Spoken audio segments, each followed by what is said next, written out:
घराचं काम का केलं म्हणून एकाच्या डोक्यात वीट टाकून जखमी केल्याची घटना दिनांक 31 जुलै रोजी सातपूरच्या श्रमिक नगर येथील हिंदी शाळेजवळ घडली आहे। सातपूर पोलीस ठाण्यात गुन्हा दाखल करण्यात आला आहे।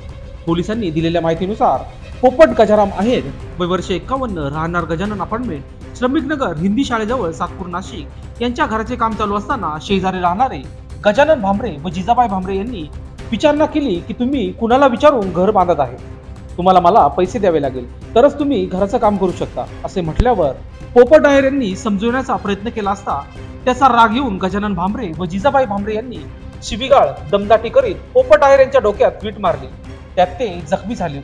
त्यांना शासकीय रुग्णालयात दाखल करण्यात आले, मात्र त्यांना तात्पुरत्या स्वरूपात पट्टी करून त्यांना तिथून डिस्चार्ज देण्यात आला। मात्र त्यांची जखम जास्त मोठी असल्या कारणाने सातपूरच्या सार्थक हॉस्पिटल या ठिकाणी पोपट आहेर यांना पुन्हा ऍडमिट करण्यात आले आणि या संदर्भात सातपूर पोलीस ठाण्यात रितसर फिर्याद दाखल केली आहे।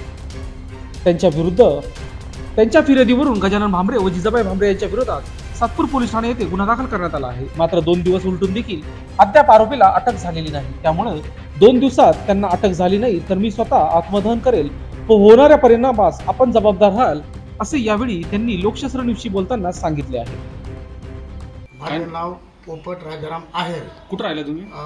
श्रमिक नगर हिंदी शाळेजवळ row house number 5 Gajanan row house Khandekar गिरणीच्या समोर। काय प्रकार घडला काय सांगणार?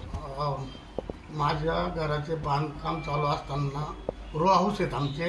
रो हाऊस मी वाढीव वरचं बांधकाम चालू असताना सामायिक भिंत असल्या कारणाने ते मला त्या भिंतीचा वापर करू देत नाही आणि मी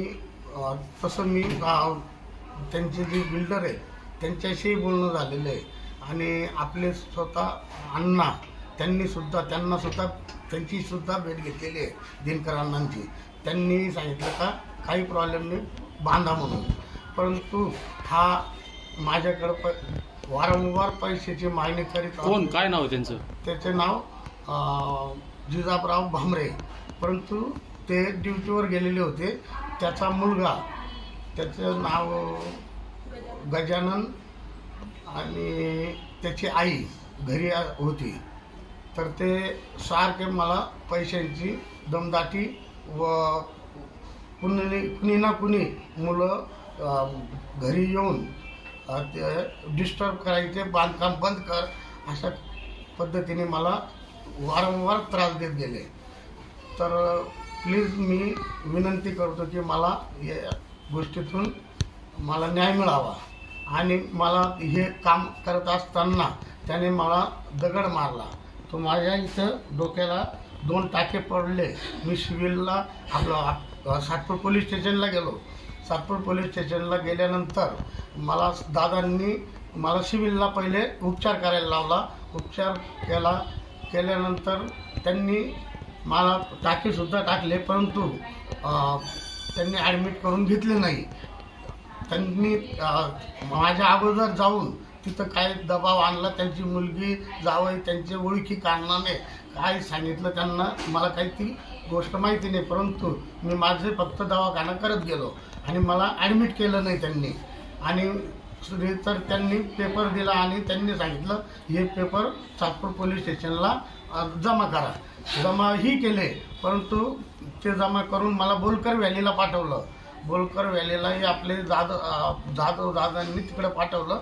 तिथं त्या सरांचं नाव लक्षात नाही आता, परंतु तिथं गेल्यानंतर मला त्यांनी प्रत दिली आणि घरी गेलो। घरी जातच असताना रिक्षात मला घरी उतरल्यानंतर साधारण अर्धा 1 तासात एवढे चक्कर यायला लागले का मी बेशुद्ध झालो। तेवढ्यात माझे मुलगा आणि माझी मिसेस मला तात्काळ रिक्षा करून आमच्या इथं आपल्या मौल्य हॉलच्या तिथं सार्थक हॉस्पिटल म्हणून आहे त्या ठिकाणी मला ॲडमिट केलं। आपली नेमकं आता त्या संबंधितावर काय कारवाई म्हणून मागणी आपली? मला असं न्याय मिळावा। माझ्यावर एवढे मोठी दुखापत झाल्या असल्या कारणानेही यांनी फक्त यांची नोंदली, फक्त पोलीस साहेबांनी आणि PI साहेबांनी याच्यावर गुन्हा नोंदवावा एवढीच माझी विनंती आहे. आणि जर आपल्याला न्याय भेटला नाही तर आपलं पुढचं पाऊल काय असणार आहे? मी अक्षरशः तुम्हाला सांगतो, मी CP ऑफिसला जाऊन मी तिथं आत्मदान सुद्धा मी मरायलाही तयार आहे.